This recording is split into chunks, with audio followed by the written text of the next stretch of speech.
Hello guys, Ben here. Just a very quick one today. I'm just going to talk you through the Cyma X8C and how I found it after owning it for 2 weeks. So we'll go straight obviously into it. Just please obviously for this, unless you're actually interested in it, notice that you've got the we've got a curved GoPro mount onto the top there. As we move down to the bottom, I've got a plain flat one there, just mounting the GoPro mount straight onto the bottom. And that's obviously what I'm preferably using this quadcopter for.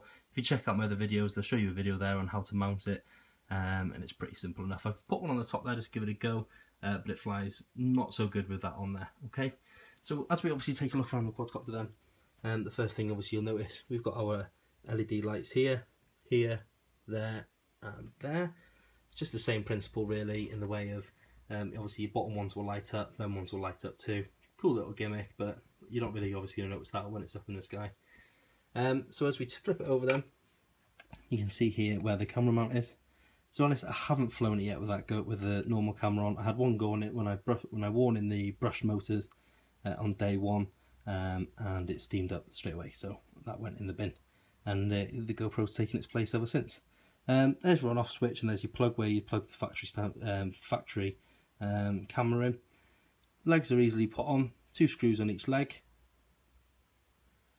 And at the back of the quadcopter we've got the battery door. There's your battery door there, straight in the back, just plain and simple. Okay, so we've got the controller directly to your front. Obviously, if you're familiar with quadcopters, you'll well know what these buttons do. You've got power on and off, that one obviously on your left there for your throttle, and then you've got obviously, you know, your directional there on that side. Trim buttons, take a photo, up, video, down, and another trim button there for your battery. Okay, so as we come across the battery then, we've got a 2000 7.4 volt, 2000 mAh 7.4 volt battery, 25C. It's the only one I've got at the moment. If you check out my other videos on YouTube, you'll see that you know, I get about 10 minutes 30 flight time with the GoPro mounted, which I think is pretty decent for what you're going to need.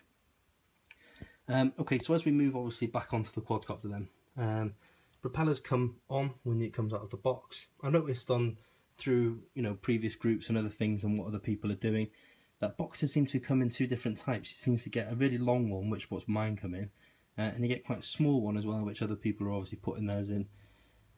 So you know, that's obviously just the way that Cyma are packaging them out at the moment. I bought mine from Banggood for £77. That was delivered by EMS, and I got it to the UK in 7 days, no issues whatsoever. And I've had no issues with the quadcopter since. Okay, so what we'll do is we'll just talk a bit about my experience with it and what my thoughts are initially. Okay, so as we obviously look at the front of the quadcopter, then you can see how the legs are mounted there. If you're using a GoPro setup, them legs get in the way. Okay, there's no way about it. There's no way to beat the bush. That they are in the way. Luckily enough, when you've got your GoPro software on, you know, you can zoom it in and tinker it a little bit, and it will obviously help you out there with what you need. I am debating whether to take them off completely and just go with flying it from your hand and catching it. You know, I'm not a massively experienced flyer, but I've mastered it now enough not to drop down halfway through a flight and put it into a field or anything like that, so there's no problems there. Okay, other points then to note with this, as you can tell there straight away, the stickers are poorly stuck on. I'm guessing obviously if they've gone through the production line, they're just belted on at the end.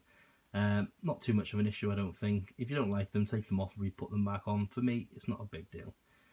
Okay, so other things to notice, if you're going to stick a GoPro on, okay, what I've done is, as you turn it around to the side here, you can see that the GoPro mount is clearly at the front of the quadcopter.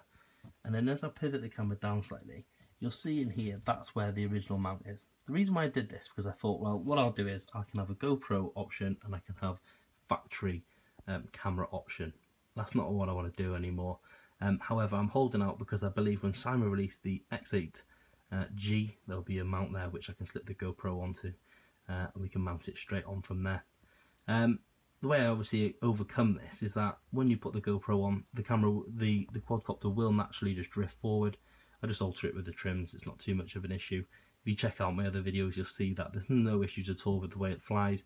Don't get me wrong, it is a bit more sluggish than what it would be if you didn't have the GoPro on. I took a flight out today without it on briefly before the rain come in, and it flies hell of a well. Really nimble, it's fast, and it's quite quick paced.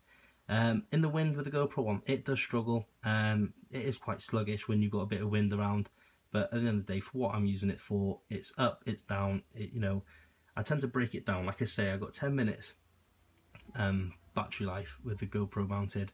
So the way I work it is I do 5 minutes video time, 5 minutes camera time. So I take time-lapse photos for 5 minutes, bring it back down, and I'm away. And it just does the job perfectly, really, for obviously what we're doing. Okay.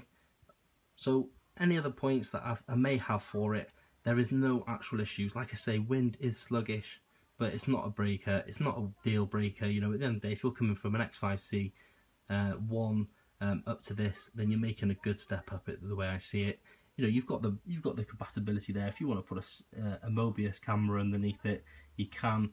I've stuck with GoPro solely just for the flexibility of the mounts and obviously what you can do with it.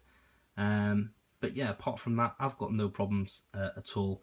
When you do land, the motors are warm, but the motors are warm all round. I'm not saying that the more ones at the front are more stressed than any of the others at the back, so I'm having no problems at all there. So if you've got any questions, please post them down below. Don't forget to like and subscribe. I'm new to YouTube, but the footage will come through more and more as obviously I get out and about with the quadcopter. I've just had a newborn, so time is pretty slim out there at the moment, but you know, we'll be hitting it back up. Thank you very much, guys.